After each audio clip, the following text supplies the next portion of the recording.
Imagina só, em pleno século XIX, uma época de pura ciência e razão, alguém decide escrever um manual prático sobre comunicação com o mundo dos espíritos.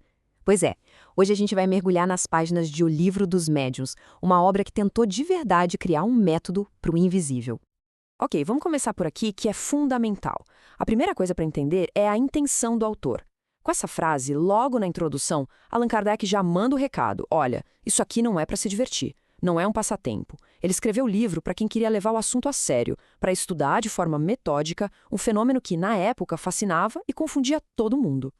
E o livro surge em Paris, em 1861, bem no meio de uma febre, um interesse gigantesco por manifestações espirituais. Mas a intenção de Kardec não era só jogar mais lenha na fogueira. Pelo contrário, ele queria ser o organizador da coisa toda, criar um guia, um método, para colocar ordem num movimento que era super popular, mas também bem caótico. Então, esse aqui vai ser o nosso roteiro, o nosso mapa para entender a estrutura do livro. A gente começa vendo por que ele é um guia. Depois, a gente vai para a pergunta básica. Afinal, existem espíritos? A partir daí, vamos ver como Kardec cataloga as manifestações, qual é o papel do médium nisso tudo, os perigos que ele alerta, e no final a gente chega na grande questão. Será que dá para transformar isso numa ciência? Bom, vamos começar pelo começo. Qual é a razão de ser desse livro? Por que Kardec sentiu que precisava escrever um manual tão detalhado? A resposta, na verdade, está no que estava acontecendo na época. Kardec via muita gente se aventurando nesse mundo e se dando mal, enfrentando exatamente isso, dificuldades e desenganos. Para ele, a mediunidade era tipo um noviciado, sabe? Um período de aprendizado. O livro, então, foi pensado para ser um mapa mesmo, um guia para ajudar as pessoas a navegar nesse território que era novo e, claro, cheio de armadilhas. Agora, vamos ao ponto de partida de tudo. Antes de falar de médium, de comunicação, de qualquer coisa, Kardec diz que a gente precisa estabelecer a base. E a base de tudo é a existência dos espíritos. E essa é a pergunta que abre o primeiro capítulo. É direta. Para Kardec, todo o resto depende da resposta para essa pergunta. E o interessante é que ele não trata isso como uma questão de fé, do tipo acredite e pronto. Não, ele tenta construir um argumento lógico. E aqui está a definição que amarra tudo no livro. É super importante entender isso. Para Kardec, espíritos não são criaturas de outra dimensão. São, como está escrito aí, as almas dos homens. Ou seja, as almas de pessoas que já morreram, só que agora sem o corpo físico. Essa definição é a peça-chave para todo o resto do raciocínio dele. O que é fascinante aqui é essa sequência de raciocínio. Primeiro passo, partir da ideia de que a alma sobrevive ao corpo. Segundo passo, ele olha para a ciência da época dele e diz, olha, com o que a gente sabe de astronomia, de geologia, não faz mais sentido pensar num céu lá em cima e o inferno lá embaixo. E aí vem o pulo do gato, o terceiro passo. Se as almas existem e não estão nesses lugares físicos, para onde elas vão? A conclusão dele é que elas devem ocupar o próprio espaço à nossa volta, formando um mundo invisível que coexiste com nós. Certo. Uma vez que ele estabelece essa premissa de que os espíritos existem e estão por aí, o livro mergulha na parte mais prática. Kardec começa a fazer o que ele faz de melhor, organizar e categorizar, de forma bem sistemática, as diferentes maneiras que os espíritos teriam de interagir com o nosso mundo. E essa tabela dá uma ótima ideia do tamanho da empreitada. Kardec não foca só numa coisinha. Ele vai desde os fenômenos físicos, como as famosas mesas girantes que eram a febre, passa pelas manifestações visuais, como aparições, e chega daquilo que para ele era o mais importante, a comunicação inteligente, como a psicografia. É literalmente uma tentativa de criar uma enciclopédia dos fenômenos.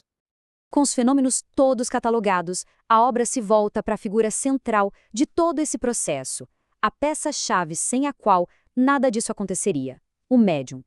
Para Kardec, o médium é um instrumento humano, a ponte indispensável entre os dois mundos. E o título não engana ninguém, né? O Livro dos Médiuns é exatamente isso, um manual feito para os médiuns. O foco total é no desenvolvimento dessas habilidades e, mais importante ainda, em como usá-las do jeito certo, de forma útil, e não só para fazer um showzinho ou para se divertir. E claro, seguindo o método dele de organizar tudo, Kardec cria uma classificação dos médiuns.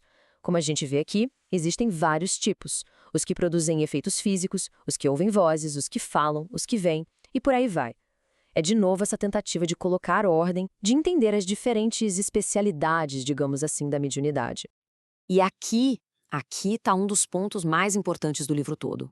Para Kardec, ser médium não é só ter uma habilidade técnica, um dom. Ele bate muito na tecla de que a moralidade da pessoa, o caráter do médium, é fundamental. A lógica é simples. Boas intenções e uma boa índole atrairiam bons espíritos. Más intenções, atrairiam o contrário. É uma questão de sintonia. Agora a gente vai entrar numa das partes mais diretas e, digamos, sóbrias do guia. Kardec não pinta um quadro cor-de-rosa, ele não diz que a comunicação com espíritos é algo simples e sem riscos. Muito pelo contrário.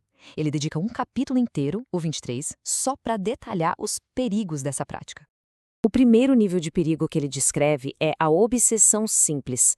Pensa num espírito insistente, que fica ali se impondo, querendo se comunicar o tempo todo.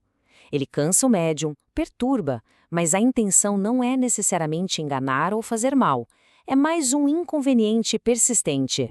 Aí o negócio fica mais sério. O segundo nível é a fascinação, que Kardec achava muito, mas muito mais perigosa. Aqui, o espírito é astuto, ele engana o médium, vai paralisando o senso crítico da pessoa com ideias que parecem brilhantes. O médium começa a aceitar tudo como verdade absoluta, mesmo que seja um absurdo completo, e simplesmente não consegue mais ver que está sendo enganado. E chegamos no estágio mais grave, a subjugação. Aqui, a coisa vai além da mente. A influência é tão forte que o espírito consegue dominar a vontade e até mesmo o corpo do médium, controlando as ações dele. Essa descrição dos perigos mostra bem o tom cuidadoso do livro. A ideia era preparar o praticante para os desafios bem reais que poderiam aparecer. E com tudo isso, a gente chega na grande ambição por trás da obra toda. Qual era o objetivo final de Kardec, ao escrever um manual tão detalhado, tão metódico? O que ele realmente queria alcançar? E era basicamente isso. O grande objetivo de Kardec era transformar o espiritualismo. Era tirar o fenômeno dos salões, onde era tratado como um espetáculo, um jogo de mesas girantes, e elevar aquilo ao status de uma doutrina filosófica. Quase uma ciência, com método, com observação, com conclusões lógicas, algo que merecesse ser levado a sério. Isso tudo nos deixa com uma pergunta para pensar. O Livro dos Médiuns é essa tentativa incrível de aplicar razão e método a um campo que sempre foi do mistério, da fé. A questão que fica no ar é, quando se cria um manual tão organizado para o sobrenatural, onde é que a gente traça a linha que separa o estudo metódico da crença pessoal? Onde uma coisa termina e a outra começa,